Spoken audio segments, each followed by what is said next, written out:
ਦਫ਼ਤਰ ਅੰਮ੍ਰਿਤਸਰ ਵਿੱਚ doctor Abhishek Sharma IFS ਨੇ ਖੇਤਰੀ ਪਾਸਪੋਰਟ ਦਫ਼ਤਰ ਅੰਮ੍ਰਿਤਸਰ ਦਾ ਚਾਰਜ ਸੰਭਾਲ ਲਿਆ ਅਤੇ ਖੇਤਰ ਵਿੱਚ ਪਾਸਪੋਰਟ ਸੇਵਾਵਾਂ ਦੀ ਕੁਸ਼ਲਤਾ ਅਤੇ ਪ੍ਰਭਾਵ ਨੂੰ ਬਿਹਤਰ ਬਣਾਉਣ ਲਈ ਤਬਦੀਲੀਆਂ ਨੂੰ ਲਾਗੂ ਕਰਨਾ ਸ਼ੁਰੂ ਕਰ ਦਿੱਤਾ ਹੈ। ਲੰਡਨ, ਪੈਰਿਸ ਤੇ ਇਸਲਾਮਾਬਾਦ 'ਚ ਭਾਰਤੀ ਵਿਦੇਸ਼ ਮੰਤਰਾਲੇ 'ਚ ਸੇਵਾਵਾਂ ਨਿਭਾ ਚੁੱਕੇ ਅਭਿਸ਼ੇਕ ਸ਼ਰਮਾ ਦੀਆਂ ਮੁੱਖ ਤਰਜੀਹਾਂ ਵਿੱਚੋਂ ਇੱਕ ਪਾਸਪੋਰਟ ਅਰਜ਼ੀਆਂ ਦੀ ਪੈਂਡੈਂਸੀ ਨੂੰ ਘਟਾਉਣਾ ਅਤੇ ਪੂਰੀ ਪ੍ਰਕਿਰਿਆ ਨੂੰ ਸੁਚਾਰੂ ਬਣਾਉਣਾ ਹੈ। ਇਸ ਟੀਚੇ ਨੂੰ ਪ੍ਰਾਪਤ ਕਰਨ ਲਈ ਪਹਿਲਾਂ ਤੋਂ ਮੌਜੂਦ 75 ਆਨਲਾਈਨ ਪੁੱਛਗਿੱਛ ਮੁਲਾਕਾਤਾਂ ਤੋਂ ਇਲਾਵਾ ਉਹਨਾਂ ਨੇ ਬਿਨੇਕਾਰਾਂ ਨੂੰ ਦਰਪੇਸ਼ ਸਮੱਸਿਆਵਾਂ ਦੇ ਹੱਲ ਲਈ ਪਾਸਪੋਰਟ ਦਫ਼ਤਰ ਅੰਮ੍ਰਿਤਸਰ ਵਿਖੇ ਸਾਰੇ ਕੰਮਕਾਜੀ ਦਿਨਾਂ ਤੇ ਵਾਕ ਦਿਨ ਅਪਾਇੰਟਮੈਂਟਾਂ ਸ਼ੁਰੂ ਕਰ ਦਿੱਤੀਆਂ ਹਨ। ਇਹ ਬਿਨੇਕਾਰਾਂ ਨੂੰ ਪੂਰਵ ਮੁਲਾਕਾਤ ਦੀ ਲੋੜ ਤੋਂ ਬਿਨਾਂ ਸਾਰੇ 5 ਕੰਮਕਾਜੀ ਦਿਨਾਂ ਤੇ ਸਵੇਰੇ 10 ਵਜੇ ਤੋਂ ਦੁਪਹਿਰੇ 1 ਵਜੇ ਤੱਕ ਵਿਅਕਤੀਗਤ ਤੌਰ ਤੇ ਆਪਣੇ ਪਾਸਪੋਰਟ ਸੰਬੰਧੀ ਸਵਾਲਾਂ ਨੂੰ ਹੱਲ ਕਰਨ ਦੀ ਆਗਿਆ ਦੇਵੇਗਾ। ਅੰਮ੍ਰਿਤਸਰ ਦੇ ਆਸ-ਪਾਸ ਦੇ ਇਲਾਕਿਆਂ ਦੇ ਵਸਨੀਕਾਂ ਲਈ ਪਾਸਪੋਰਟ ਅਰਜ਼ੀ ਪ੍ਰਕਿਰਿਆ ਨੂੰ ਜਿੰਨਾ ਸੰਭਵ ਹੋ ਸਕੇ ਚਾਰੂ ਅਤੇ ਕੁਸ਼ਲ ਬਣਾਉਣਾ ਹੈ। ਵਾਕ ਦਿਨ ਅਪਾਇੰਟਮੈਂਟਾਂ ਦੀ ਸ਼ੁਰੂਆਤ ਕਰਕੇ ਉਹ ਸਾਰੇ ਪਾਸਪੋਰਟ ਬਿਨਾਕਾਰਾਂ ਲਈ ਵਧੇਰੇ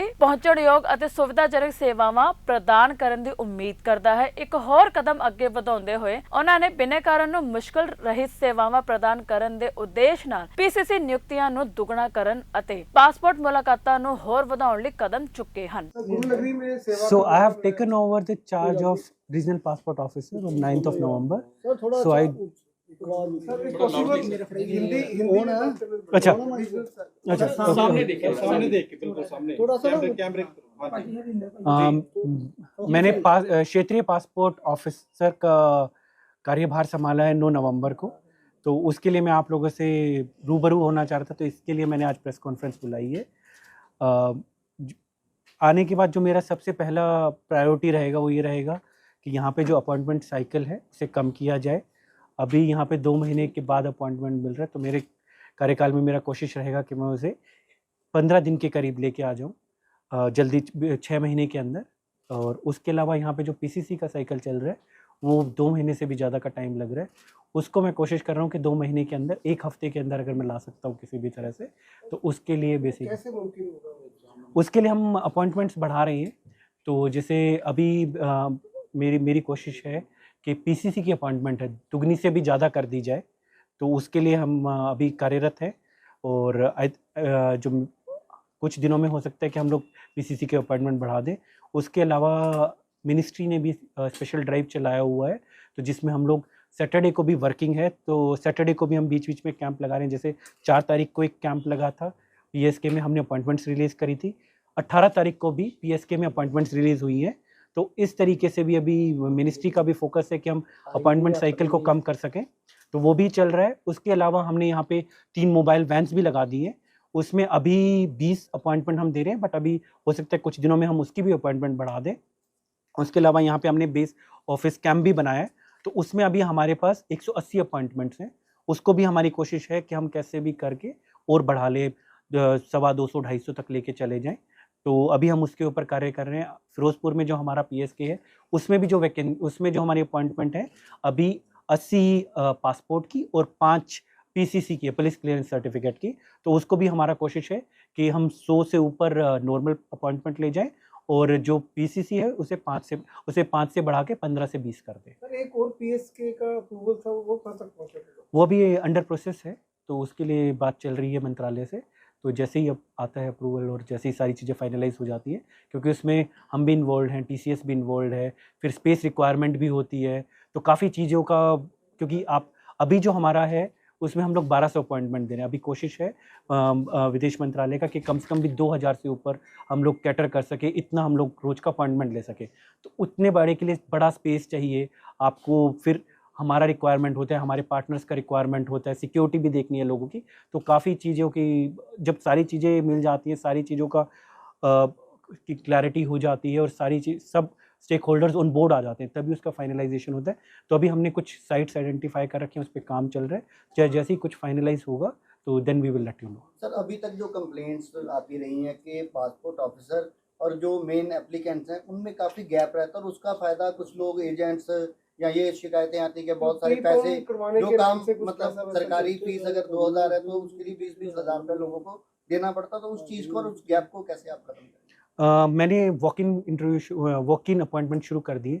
पहले 75 अपॉइंटमेंट्स मिल रही थी लोगों की जिनको इंक्वायरी थी, अभी मैंने वॉक इन कर दिए। आज का ही मैं बताऊं तो आज अपॉइंटमेंट 75 थी, वॉक इन 135 हुई है। इसीलिए आपको दिखा होगा जब आप 5:15 बजे भी आए तो कुछ लोग थे ऑफिस में, जो कि यूजुअली नहीं होता है। तो आज ऑफिस 6 साढ़े 6 बजे तक काम करेगा ताकि जितने भी लोग आए सबका हो सके। तो आप ये देखिए हम 200 लोगों को रोज कर रहे हैं, उनकी जितनी भी समस्याएं उनको करने के लिए। और जब भी मैं पर्सनली खुद एप्लीकेंट से मिल रहा हूँ और मेरा एक ही मैसेज है कि आप डायरेक्टली हमारे पास आइए, आप किसी भी एजेंट के थ्रू जाने की जरूरत नहीं है। आपके काम हमारे थ्रू हम लोग बेसिकली आपको जितना भी फैसिलिटेट कर सकते हैं हम करेंगे, और हमारी कोशिश यही है कि आपको कोई भी प्रॉब्लम का फेस ना करना पड़े। सर इससे पहले आप कहाँ पोस्टेड थे और अब गुरु नगरी में सेवा का मौका मिला, क्या कहना चाहिए? मैं फॉरेन सर्विस का विदेश सेवा का अधिकारी हूँ, तो मैं पेरिस में भी काम कर चुका हूँ, लंदन में भी काम कर चुका हूँ, और मैं इस्लामाबाद में भी काम कर चुका हूँ। यहाँ आने से पहले मैं इस्लामाबाद में कार्यरत था, तो वहाँ से मैं अब यहाँ आया हूँ। तो अभी गुरु नगरी में मौका मिला है। हाँ जी बिल्कुल, मैं गुरु नगरी में, ये तो बाबा जी की, गुरु जी की दया है कि उनकी कृपा है कि मैं यहाँ पे आके काम कर रहा हूँ। तो मैं चाहूँगा कि मतलब अपने कार्य से मैं लोगों को जितना उनको सपोर्ट कर सकता हूँ, उनको जितना भी उनकी लाइफ इजी बना सकता हूँ, वो मेरी कोशिश रहेगी। और यही मेरे लिए मतलब जो मेरा अरदास है बाबा जी के लिए वही होगा, ताकि लोगों की ज़िंदगी बेसिकली जितनी सफल सुगम है, जितनी आसान हो सके वो मैं कर सकूँ। सर टोटल रेंज कितनी है आपके पास? आपके जो अमृतसर हेड ऑफिस है आपका, टोटल रेंज कितनी है? कितने कितने डिस्ट्रिक्ट जिले आते हैं आपके अंदर? 6 डिस्ट्रिक्ट आते हैं हमारे अंडर, अमृतसर, फिरोजपुर, तरन तारन, फरीदकोट, मुक्तसर साहिब और सर, फजीलका। एक और चीज है कि जैसे चंडीगढ़ में एक घर में जाकर पासपोर्ट अप्लाई किया जा रहा है, एक गाड़ी जा रही है, उसी में उसकी फोटो हो रही है, ऐसी कोई जो हम कह मोबाइल सकते हैं सर्विस। लोगों के लिए सर्विस आप लेके आओगे? क्योंकि चंडीगढ़ में बहुत इजी हो चुका है पासपोर्ट बनवाना, गाड़ी घर में जाती है, घर के बाहर जाके साथी में वेरिफिकेशन हो जाती है, वहीं पासपोर्ट साइज फोटो हो जाती है। ऐसा कुछ आप लेके आ रहे हो? कोई प्लान है आपका? अभी हमारे पास 3 वैन आ चुकी हैं, तो अभी हमारा फोकस है कि पहले हम एक बार थोड़ा अपॉइंटमेंट साइकिल कम कर दें, तो लोग जो आ रहे हैं उनका कम हो जाए। उसके बाद हमारा नेक्स्ट स्टेप यही होगा कि हम डोर टू डोर सर्विसेज भी जितना दे सकते हैं उतना दे सकें। ठीक है, ये कब तक शुरू करेंगे आप डोर टू डोर सर्विस?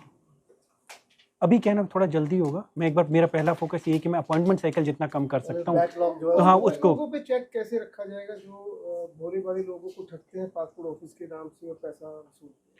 देखिए, अभी जितना भी कंप्लेन मेरे पास सामने आएगा तो I will be taking strict action. तो मैं पुलिस का भी इसमें सहयोग लूँगा, आप लोगों का भी मदद लिया जाएगा ताकि सतर्कता लोगों में फैलाई जा सके। तो 0 टॉलरेंस होगा उस चीज़ के लिए। बाकी मुझे जो लगता है कि अगर हम लोग फैसिलिटीज़ इतना स्मूथ कर देंगे कि लोगों को कहीं जाना ही ना पड़े, तो आपका खुद ब खुद ही चेक हो जाएगा।